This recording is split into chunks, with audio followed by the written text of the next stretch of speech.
Hello, I will be doing discussion prompts for chapters 3 and 4. Question 1. Please describe a time when you disclosed something to someone and it had an effect on how close you felt to that person. When I was 18, I remember my first breakup. I disclosed it to my mom because she saw me that I looked really sad and she asked me what was wrong, and I told her how I was feeling and why I was feeling that way. And after that conversation, I felt like we became a lot closer because she was able to share her first breakup with me as well. So after that, I was able to, open up to my mom a lot more. So it made us a lot closer. Um, Number 2, please describe a time when someone disclosed something to you and it had an effect on how close you felt to that person.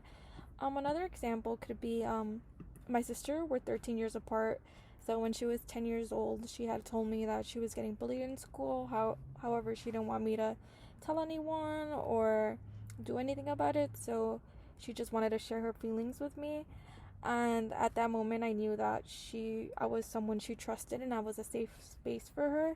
So that also affected our relationship in a positive way. After that conversation, I felt a lot closer to her as well.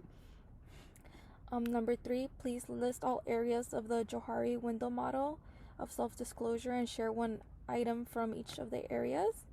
Okay, so open, I would say public knowledge about me is that I love to cook. My blind one is that I'm a little bossy. A lot of people tell me I'm bossy. I see it more as like I'm assertive, but I guess that's why it's considered a blind. A hidden, I would say I'm really scared of failure. I think I come off as really confident. So people tend to think that I'm no, not saying that people tend to think I succeed a lot, but I don't think people see that I'm scared of failure because I'm so confident. My unknown, I really didn't know how to answer this question at first, but I did read that childhood memories or things that happen in your childhood can be examples of unknowns. So growing up, my parents were immigrants, so my dad did not have a social security. I remember he would get rejected from a lot of jobs, and even I remember going to the DMV. He tried getting his license, but he couldn't because he didn't have a social security. So that made me scared of rejection. So I think that's an unknown that people don't know about me. Number 4, please review all of the influences on perception. Which of the factors have the most effect on your overall communication and why?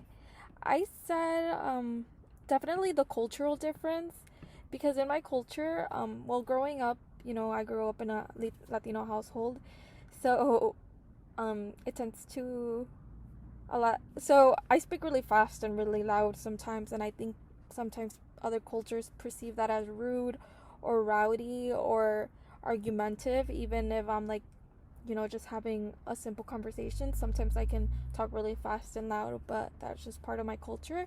But other cultures perceive it a little bit differently. Number 5, which of the common perceptual tendencies can you identify with the most? I think, like many first impressions, a lot of people tend to stick to the first impression, and it usually causes trouble when it's wrong. An example of this is my freshman year of college. I lived in a dorm room that had a dining hall in the basement, so there was this group of girls that I would always see, and my first impression of them was like stuck up, um, because of just, I don't know, I just felt like that's how they look. I know they just look mean, but it turns out they weren't, and after we got to know each other, we actually became really good friends, and 10 years later, we're still really good friends, and we still see each other.